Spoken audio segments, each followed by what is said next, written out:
Eh bien, bonjour les spotters et bienvenue dans notre live hebdomadaire de 15 heures. Et voilà, c'est l'année 2020, donc je vous souhaite une bonne année. Parce que moi, j'avais fait un grand break là depuis Noël.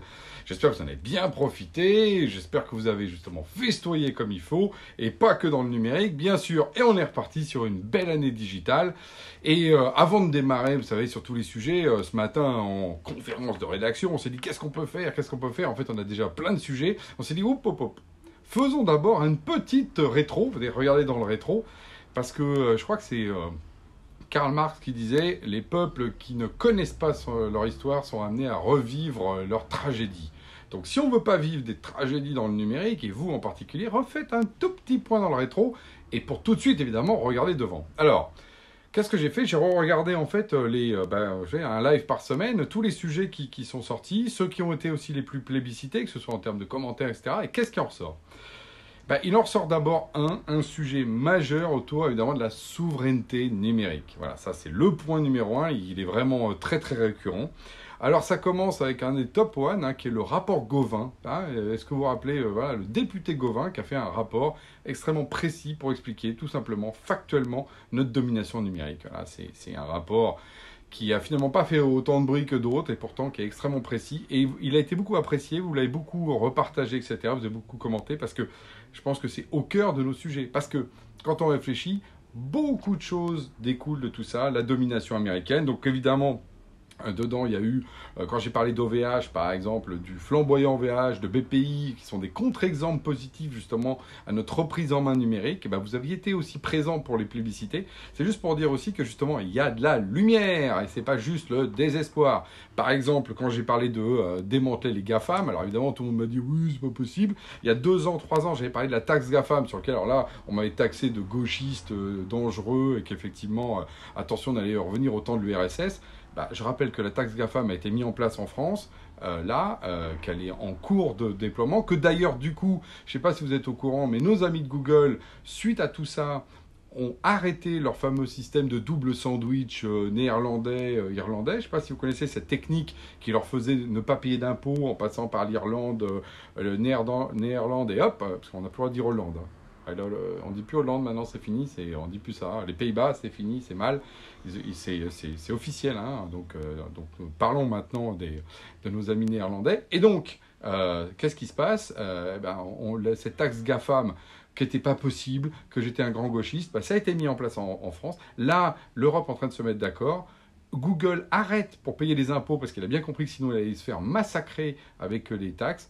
Voilà. C'est possible. Il y a de la lumière au fond du tunnel. Mais pour ça, il faut effectivement accepter une chose, et c'est ce qui ressort beaucoup de mes lives, c'est qu'il faut accepter de se battre et non pas de partir perdant. Comme par exemple, un dernier live qui a été hyper apprécié, c'est un des plus vus, j'en étais content. Merci à nos amis de Business France, ceux qui avaient fait de la pub pour Microsoft, alors qu'ils sont là pour vendre des produits français. Bravo, spécial dédicace 2019 pour Business France, qui avait fait un top guest. Mais oui, ça continue. Aujourd'hui, dans Challenge, il y a un article, par exemple, sur les outils collaboratifs. D'après vous, il cite qui? Que les Américains. Donc nos amis de Challenge, je vous souhaite bon courage pour aller chercher des auditeurs américains. Les Français vont arrêter de vous acheter, comme ça vous serez bien tranquille. Bonjour Challenge, je me suis encore fait un copain dans les médias, mais vous voyez, il faut que les choses changent. Bon, alors, autre truc qui est sorti, c'est tout ce qui tourne autour de la transformation digitale profonde et les grandes peurs qu'il y a derrière, en particulier l'intelligence artificielle.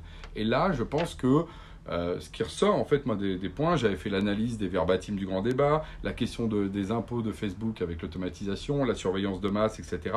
C'est bien qu'effectivement, on s'aperçoit qu'on est dans de l'automatisation. Donc, c'est de l'incroyable automatisation, comme je l'avais dit. C'est plutôt l'acronyme plutôt que de l'intelligence artificielle. C'est ça qui ressort. Et donc là, on voit que la transformation digitale, c'est d'abord et avant tout du numérique maîtrisé par des humains. Ce n'est pas des machines qui nous dominent, c'est nous qui décidons. Là encore, on retrouve cette idée que c'est la domination, elle vient tout simplement de notre capacité à décider. Donc l'IA qui, je pense, est en train de se renormaliser, et c'est tant mieux, mais c'était un sujet important l'année dernière. Et puis le dernier, c'est intéressant, c'est que quand je regarde, j'ai des sujets saillants comme ça qui montrent que le numérique, il est bien au-delà du numérique, il dépasse les frontières du numérique. Exemple, le live que j'ai fait sur les ondes gravitationnelles qui ont été découvertes grâce justement à des calculs numériques distribués collectifs. L'autre exemple sur la problématique où là j'étais un peu chafouin sur cette histoire de 5G qui va aller brouiller les ondes radio pour que les météorologues puissent savoir s'il y a ou non des ouragans. Alors qu'en ce moment en Australie c'est en train de brûler, bah là on va leur dire c'est pas grave, vous avez la 5G. Vous voyez, c'est ce genre d'absurdité où là le numérique il devrait juste reprendre sa place dans la cité et pas être au-dessus de la cité. Pareil sur la surveillance de masse. On voit bien qu'il y a des problématiques de citoyens ou les fake news qui sont en train de se déployer, le deepfake, ce genre de choses. On a une problématique citoyenne. Donc c'est intéressant, cette dimension-là du numérique qui est rattrapée par des sujets qui le dépassent. Parce qu'il faut mettre les choses à leur place. Je fais une chronique toutes les semaines sur le digital, j'en suis ravi, c'est ma passion, ça je pense que vous l'avez bien compris, mais le numérique, c'est le numérique. Autour, il y a la vie, la terre, l'amour, les enfants, tout ce qui fait qu'on est immergé dans un monde qui nous dépasse et que le numérique doit s'inscrire là-dedans et non pas le dominer et surtout pas d'être un prédateur. C'est dans ces moments-là où je me sens le moins à ma place. Moi, je suis content quand le numérique est au milieu du monde pour le meilleur et pas pour le pire. Alors pour 2020, on est dans cette dynamique-là. J'essaierai toutes les semaines d'éclairer le numérique du meilleur pour nous tirer plutôt vers le haut. Voilà les vœux et l'augure que je peux donner à vous tous pour cette année 20 sur 20. Sur ce, à la semaine prochaine.